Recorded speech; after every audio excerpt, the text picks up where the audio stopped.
Welcome back, if you did come back. Next thing and the final thing that I want to talk about is at what point might you consider getting help for your young person, for yourself, or if you are a young person, when you might consider doing that. So we'll have a quick look at that and have a discussion. When should I get help? Well, if the feelings that you're having, some of those feelings, last for quite a long time, they start to affect your enjoyment of the things that you normally do.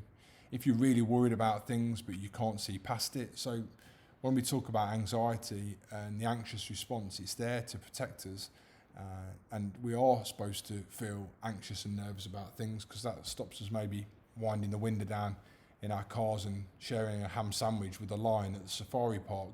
It's a life-saving skill. But if that feeling of anxiety or nerves or pre-match nerves or pre-training butterflies lasts for longer than the threat or longer than the situation, then maybe that's a point at which we need to talk to somebody.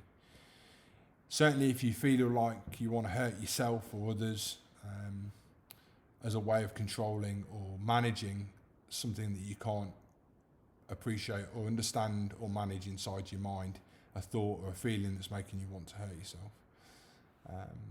Think about help, certainly, and speaking to one of your grown-ups or somebody that you trust. If you don't know how to manage some of the feelings and they really scare you, maybe if you're avoiding food because you don't like your image, or you're using food to help you control some of the thoughts and some of the negative feelings.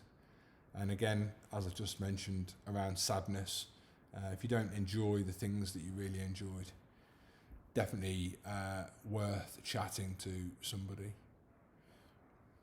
Some of the mental health conditions that we know about, we can talk about depression. This is an unusually sad mood for typically longer than a couple of weeks, and it would definitely involve the reduction of enjoyment or the inability to enjoy things that you would normally enjoy.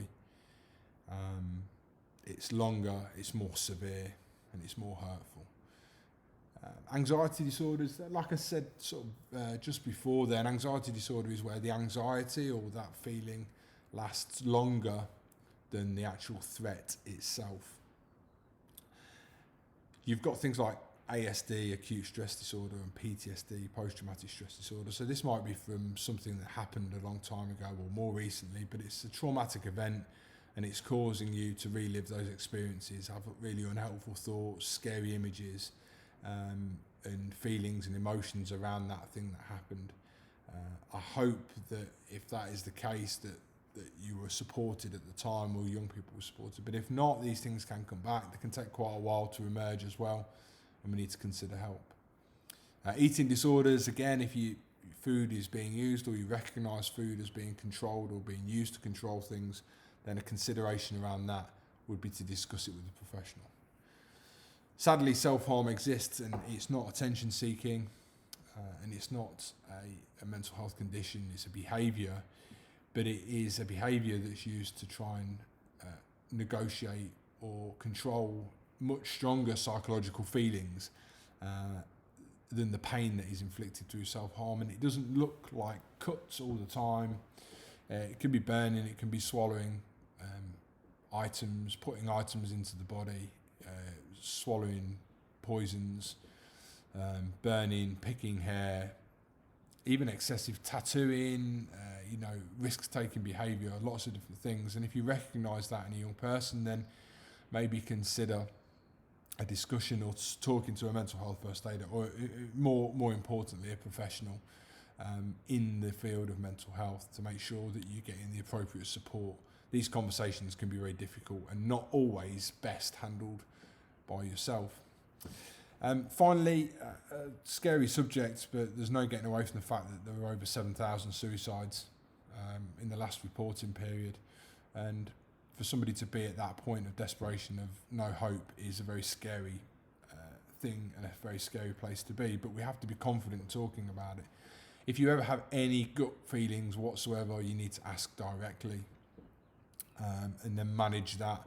If you suspect or have a feeling that something's imminent, then you would call for help. You would call the paramedics, you would explain the situation, and the police are more likely to attend because they can help you to help that young person or that person that you're talking to. But again, this is a very quick overview.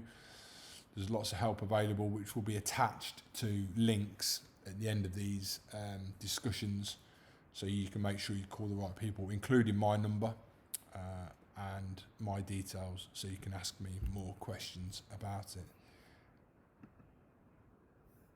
Where is the help? Well, I'm going to refer you specifically because of this topic to the safeguarding team at Aldershot, headed up by Waleed and his team, and they have my contact details, and we will put more information across to them, which will be available for you guys as you need it.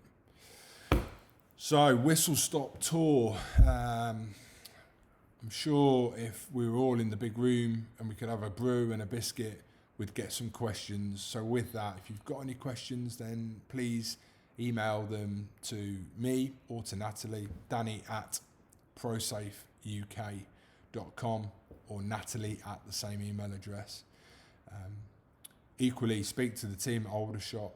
They'll have a list that they'll be able to issue out as they see fit, and talk to somebody. If this has left you feeling unsafe, a little bit